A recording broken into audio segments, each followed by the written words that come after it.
Ya hemos empezado a podar, casi hemos acabado, pero todavía no voy a hablar de podar. Porque en febrero pasan cosas chulas, y de las cosas que pasan en febrero son catas, muchas catas, ferias, es un mes muy dedicado a eso. Y en concreto una muy especial, que es el panel de cata de Viñerons, que es un sello de calidad privado que ha montado un tipo de AINSA, y luego se ha ido uniendo más gente al proyecto, y tiene todo lo que tendría que tener una DEO sin los defectos de una DEO. Es privado, si algo no va bien o si hay un vino que obtiene el sello y no debería tener el sello por la calidad que tiene o porque el mercado no lo entiende, el que paga el pato es él o el equipo porque se deja de vender ese vino, no tiene ayudas.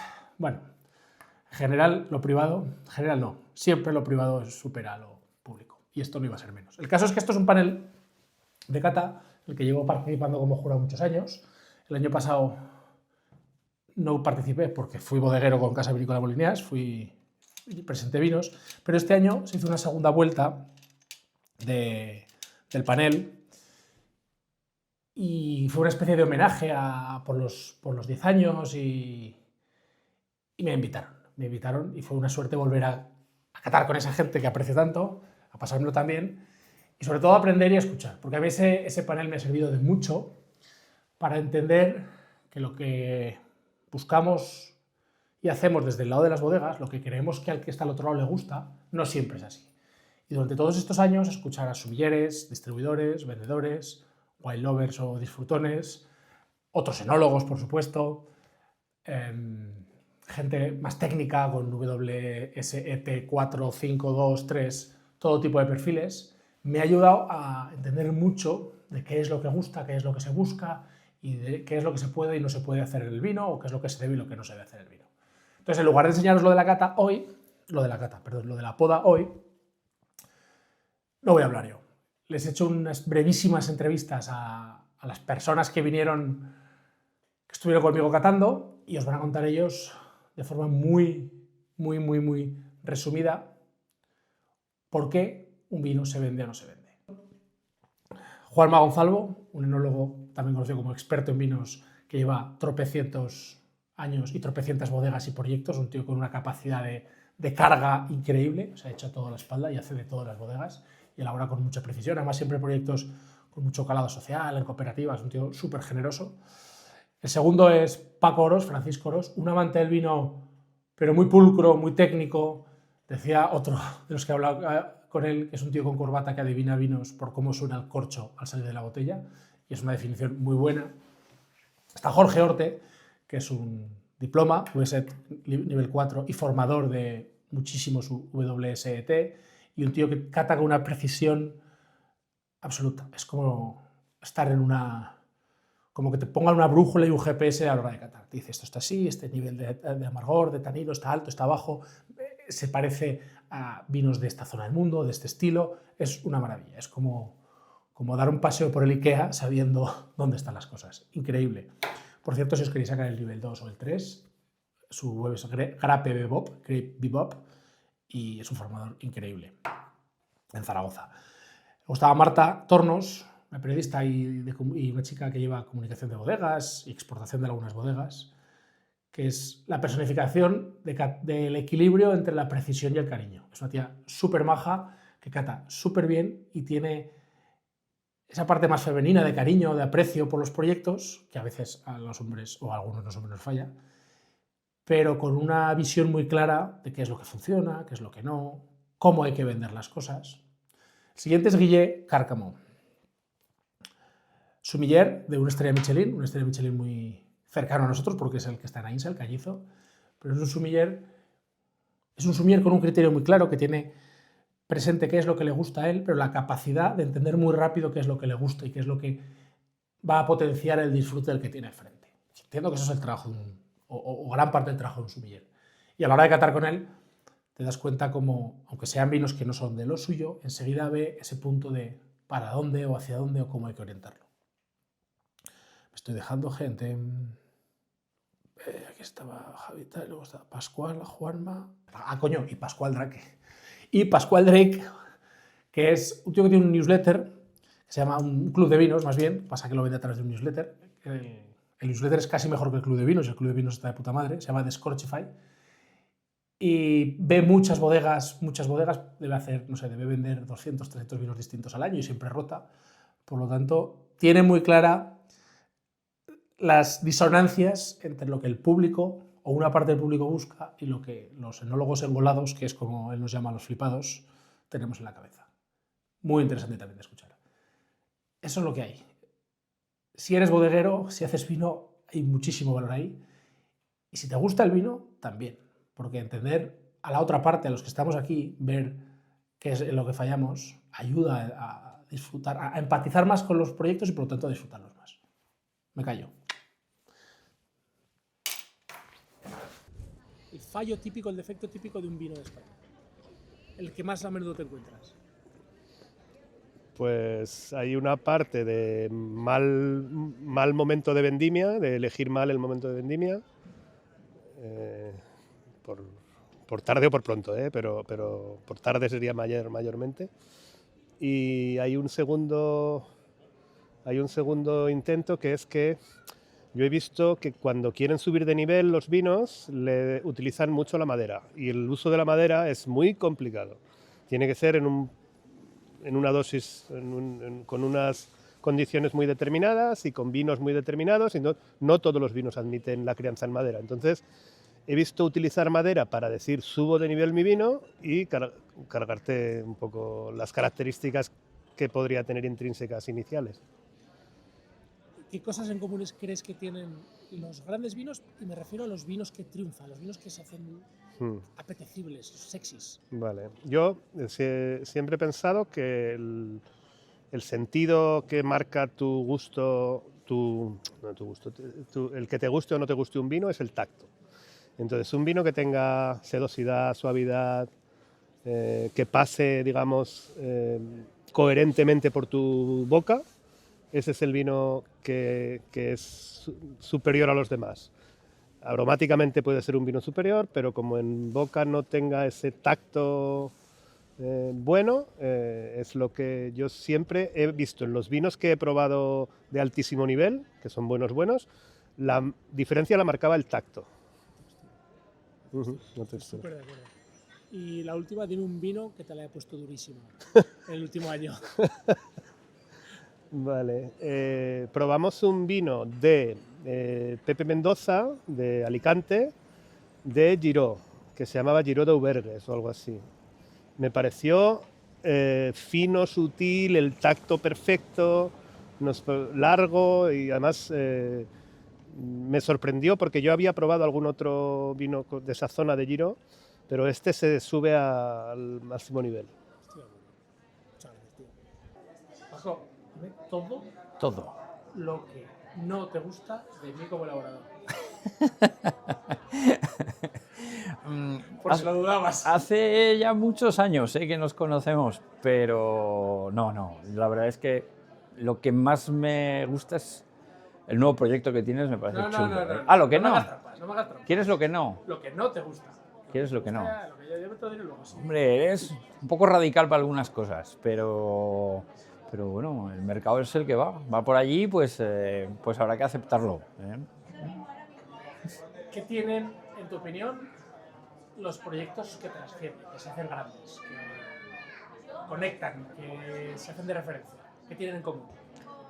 Tienen en común dos cosas: calidad, porque al final el consumidor es lo que te va a exigir cuando tú estás vendiéndole una botella de vino, pero tiene que tener alma, tiene que tener una historia detrás, tiene que tener algo que trascienda.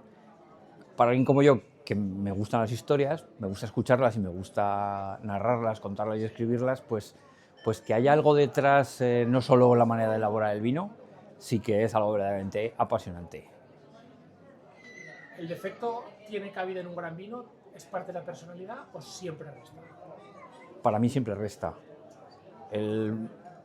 La corriente actual de los vinos naturales, yo la verdad es que soy un enemigo declarado de ellos, porque me parece que no justifica la presencia de los defectos el hecho de que el vino sea natural. Es diferente Si la forma de elaborarlo, el terroir así te lo indica, pues bueno, pero para mí los defectos, y luego es una cosa también personal, ¿eh? Existen unos umbrales de tolerancia que cada uno tenemos. Bueno, el tuyo con el Brett es célebre, y hay gente, yo por ejemplo un poco de Brett no me estorba nunca en ningún vino, un poco de Brett siempre y cuando haya algo más detrás.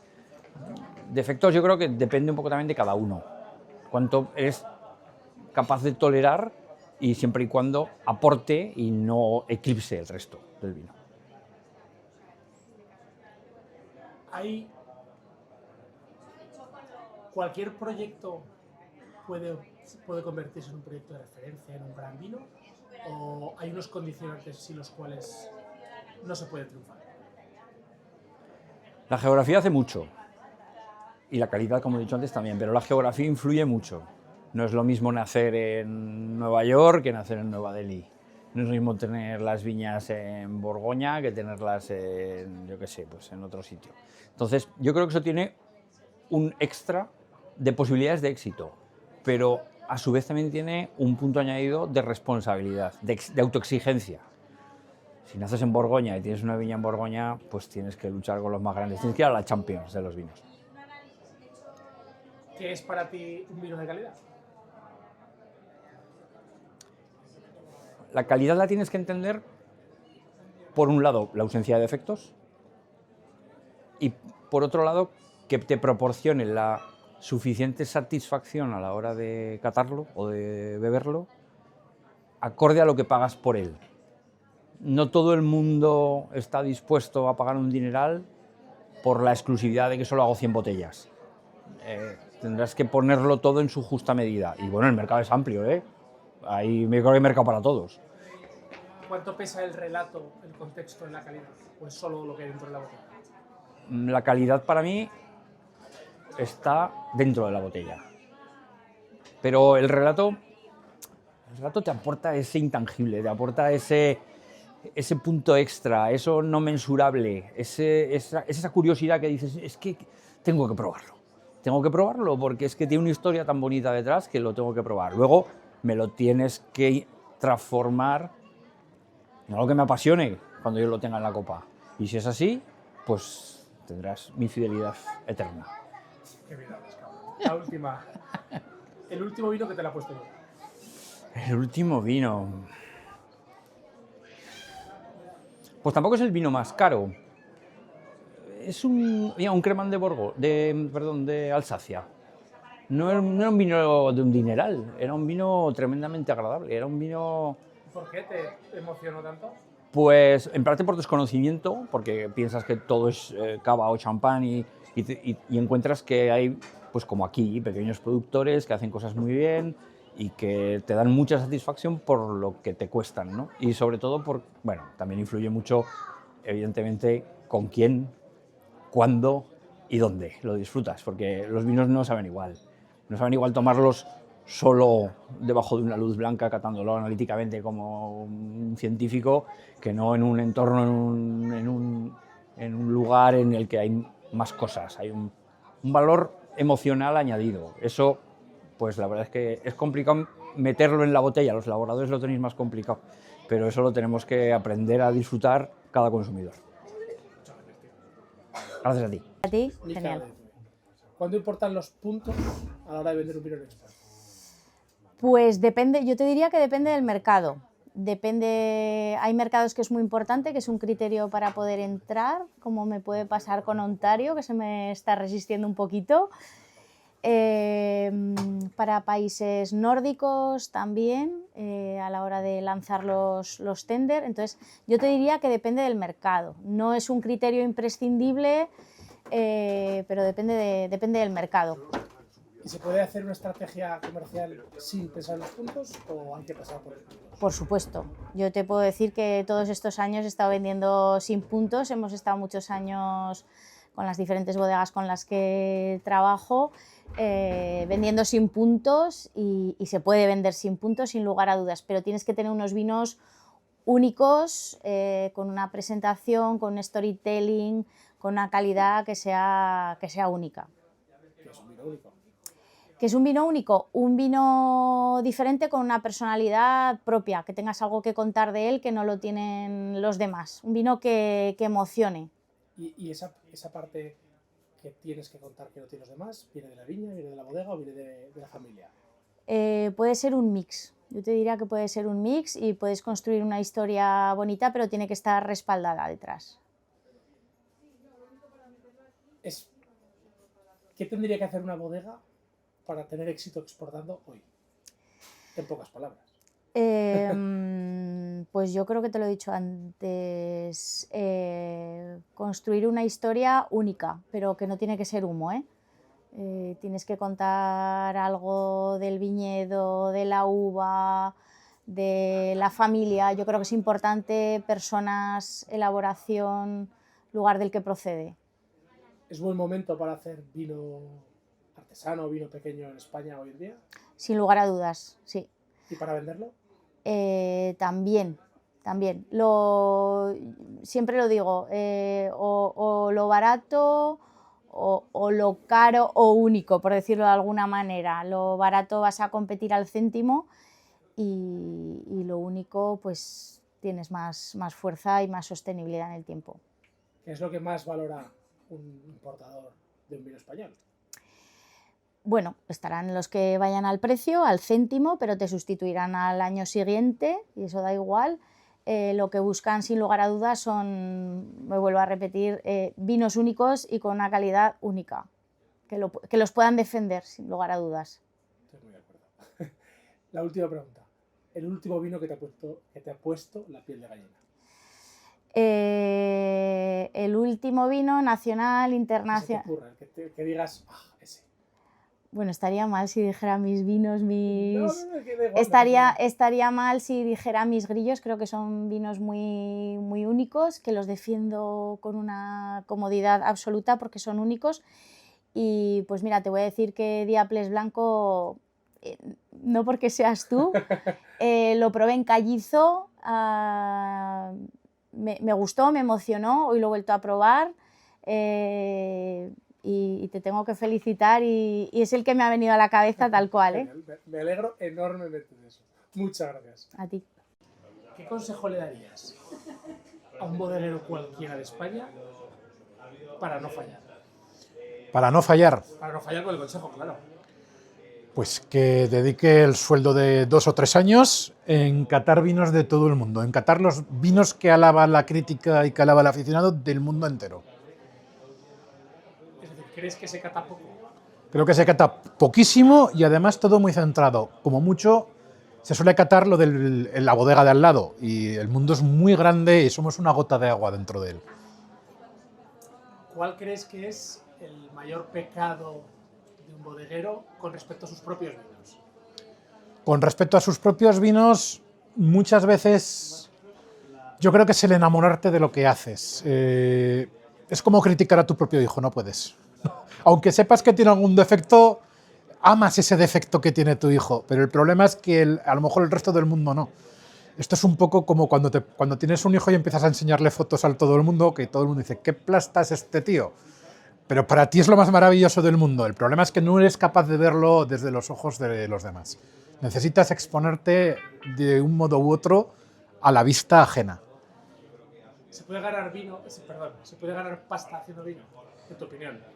Hay quien la hace, pero porque lleva mucho tiempo haciéndolo. Yo creo que empezar de cero y ganar pasta con el vino ya es dificilísimo. Los casos que hay son escasos, muy escasos. ¿Cuánto es llevar tiempo?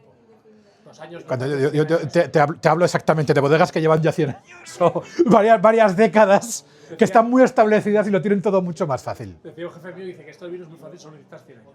¿no? Efectivamente. Es que cuando tú ya tienes un stock, cuando tienes un músculo financiero, todo es mucho más fácil. ¿Y qué harías si no tuvieras eso, que solo tiene muy poquita gente? ¿Qué harías para que los resultados fueran mejores sin tener 100 años? De entrada yo no lo haría. Eso es lo mejor que yo no me metería a producir vino. La segunda es una verdad muy fea que no gusta. Si yo personalmente quisiese hacer vino, Haría un vino sin alma, totalmente comercial, haría estudios de mercados con empresas de inteligencia de mercados, buscaría qué es lo que quiere un consumidor masivo y buscaría cómo reducir gastos para sacar el mayor margen posible con una gran escala. Eso es lo que yo haría. O sea, yo haría el McDonald's del vino o el Starbucks del vino, porque sé que es como se gana dinero. Ahora bien, si quisiera hacer algo que me llene, eso es muy distinto.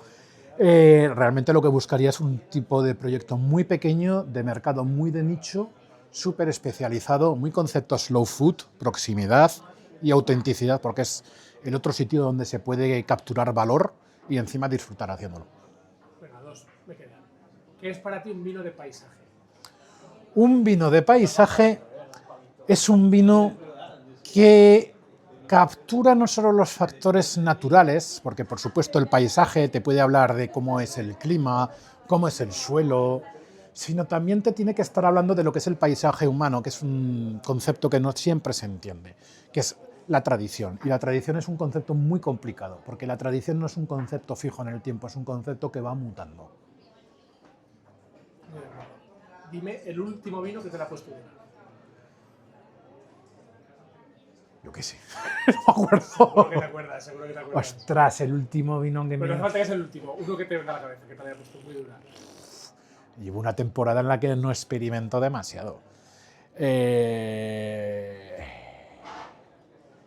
que no te sé decir. No te sé decir. Sí, seguro que tú me tienes que decir un vino que digas, uff, piel de gallina. Como si es hace 5 años.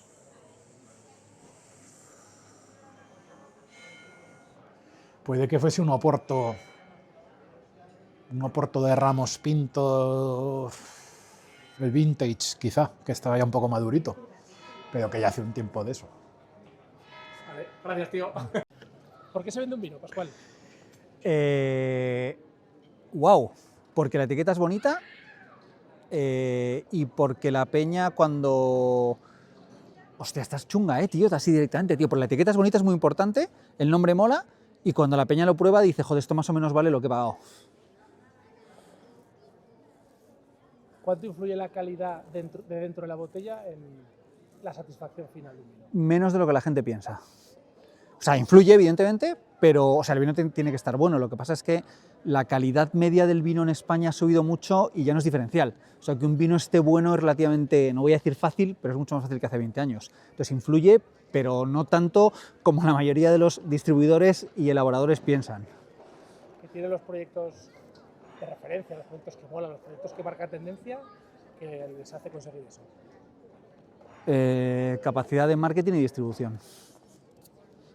¿Qué hay que hacer para vender un vino en Descorchifari? Que me guste a mí. ¿Qué es Descorchifari? Una suscripción mensual a 3 botellas de vino, chungas de encontrar y que relación calidad-precio son cojonudas. ¿Hay un estilo de vinos que se venden mejor que otros o el estilo no importa? Yo creo que importa menos de lo que parece. Depende un poco también de la generación y edad que seas. Yo creo que la generación un poco de... Yo tengo 40 y pico, la generación un poco más de mis padres sí que igual van a un estilo más llámalo clásico, más vinos con más madera, etcétera, etcétera. Creo que generaciones un poco más jóvenes, que tampoco es que seamos jóvenes, pero un poco mi generación un poco más joven, sí que nos da un poco más igual. O sea, el vino tiene que entrar bien y ser fácil de beber. Pero no creo que haya un estilo, sobre todo para lo que bebe la mayoría de la gente. Otra cosa es que haya grupos pequeños o grupos más especializados que puedan exigir más, pero creo que el estilo influye menos de lo que también pensamos. Si tuvieras que darle un consejo que valiera para la mayor cantidad posible de bodegueros de España, ¿cuál sería? Que se preocupen más por la imagen del vino, de lo que se preocupan, y cuando digo imagen digo diseño de botella, digo mensaje, digo historia, que lo que ellos creen que es su valor diferencial es muy posible que sea el mismo valor diferencial que están contando las otras 40 mesas de al lado que tienen en las ferias, o sea que empiecen a pensarlo. Y luego, y esto lo digo muchas veces también, pero que creo que las bodegas que tienen vinos de entrada, que se suele decir que son las que pagan las facturas, lo que tú quieras, pero que tengas un vino de entrada que llega a PVP final de 10-15 pavos, te ayuda mucho a que luego se crean que haces vinos más caros que están buenos. ¿Qué consejo le darías a un amante, a alguien que se interesa, que le apetece, que desconoce, que tiene curiosidad? Que no sea pesado. ¿Qué es la policía del vino? Te la he preguntado muchas veces. La policía del vino es esa gente que llega... No, borra la pregunta. ¿Cuál es tu Coravin favorito? Mira, el otro día fue muy gracioso. O sea, yo al final me he tenido que comprar un Coravin porque últimamente... ¿Esto lo voy a poder publicar? Lo puedes publicar. Últimamente me he tenido que comprar un Coravin porque como he empezado a vender vinos un poco más caros, pues me toca probar vinos más caros y da mucha pena tirar botellas. Pero el otro día llegó una distribuidora de vinos argentina a mi ofi y trajo un Coravin que el Coravin en sí estaba decorado como con un cómic que me pareció espectacular. O sea, nada que ver con el vino. Nada que ver con el La vino. respuesta es, en general, es nada que ver con el vino. Me encantó cómo era el Coravin, tío, llamó la atención. La última pregunta. El último vino que te la ha puesto muy dura. En la última media hora, el Casa Vinícola Molinians blanco. Voy a tomar por culo. Ese ya lo sé.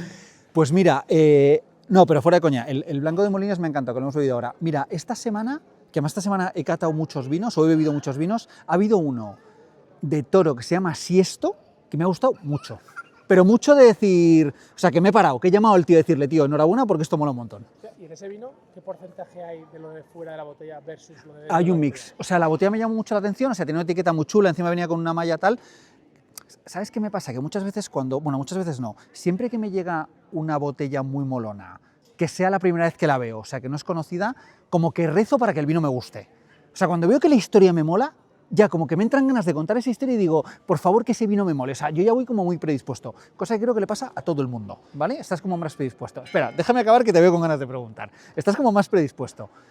Pero dentro de eso, tío, me acuerdo que abrí la botella, porque me estaba cocinando, estaba solo en casa, abrí la botella, me moló tanto que la guardé un rato porque quería que mi mujer la probara para corroborarlo. Y lo corroboró, porque dije, joder, qué cosa más guay.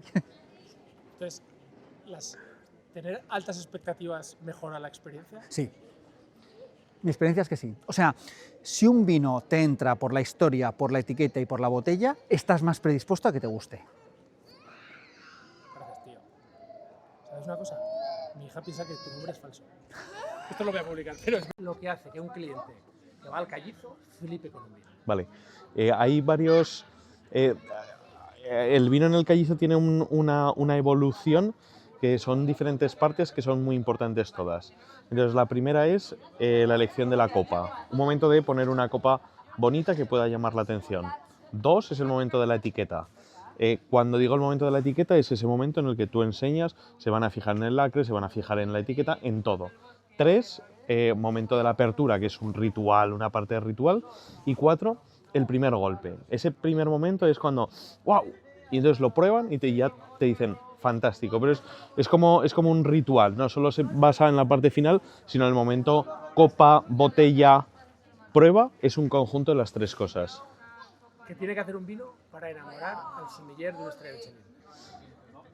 Pues mira, yo creo que lo primero de todo es tener identidad, tener una característica que lo destaque respecto a lo común, que puede venir por barrica, hormigón, etiquetado, historia, algo que tenga un momento wow, es lo más importante, yo creo. Y sobre todo, a día de hoy, en los menús gastronómicos que tenemos en Michelin, que tenga cuerpo, que tenga un poquito de cuerpo, bien sea...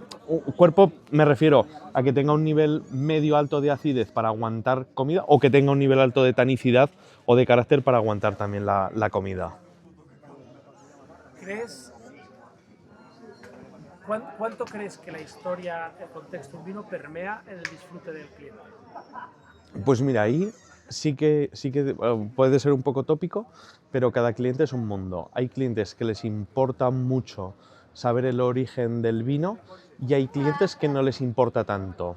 A los clientes que no les importa tanto suelen ir a Sota Caballo Rey, un perfil conocido que no les interesa absolutamente nada. Sin embargo, al otro perfil que cada día va creciendo más, a esos son los que dicen, bueno, tú cuéntame la historia de este vino, luego lo aprobamos. Y es un poco el orden, primero historia y luego pruebo, y el otro cliente dice, bueno, yo lo pruebo, que me gusta, y luego cuéntame lo que quieras. Pero el cliente que primero quiere saber la historia y luego quiere probar el vino, va creciendo poco a poco, poco a poco. ¿Cómo haces cuando a alguien un vino no le gusta? Bueno, es muy complicado. Primero, yo por regla general siempre hago una serie de preguntas al cliente para evitar esta situación de que no le guste y me intento asegurar de lo que va buscando. Más madera, más potencia, menos potencia. Y en caso de que no le guste, no pasa nada. Tengo 300 referencias, buscamos otra, no pasa nada. Sí que ahondo un poco más en, y esto no te ha gustado por la acidez, por el tanino, lo encuentras muy secante, con un vocabulario muy sencillo, nada técnico. Te parece más secante, más astringente, te pica, no te pica, te parece muy dulce, menos dulce, y entonces ya un poco ya lo encauzo yo hacia donde creo que puede ir, porque a lo mejor él estaba equivocado en sus gustos. Una pregunta un poquito difícil. A ver. ¿Crees? ¿Cómo te lo digo? Cuando a alguien no le gusta un vino, ¿Ahí? ¿crees que es porque no lo ha entendido o porque el vino no está bueno? Hablo de tu caso de un chico. Me la jugaría que no tiene claro lo que iba buscando. Es decir, ha escogido un vino sin saber lo que estaba escogiendo. Normalmente, si se deja aconsejar por nosotros, sí que se suele acertar en el 98% de los casos, pero el problema es cuando no sabe lo que está pidiendo y lo que está buscando, que ese es el problema. Conceptos de, no, es que el vino potente lleva mucha madera, cuando no tiene por qué ser así, la madera te puede afinar mucho un vino. Ese creo que es el problema. ¿Y crees que hay un estilo de vinos que es más fácil de vender que otros hoy en día en Sí, de Michelin? sí. ¿Y es? Pues mira, está un pelín polarizado el mercado, pero vinos en perfil de blancos, vinos a día de hoy, minerales, sin mucha complejidad, sin mucha madera, se van a vender perfectos. Y en tinto, y en tinto, a día de hoy, perfiles más suaves, con menos madera, están funcionando muy, muy bien. Última pregunta, difícil. Dispara. ¿Cuál es el último vino que te le ha puesto dura?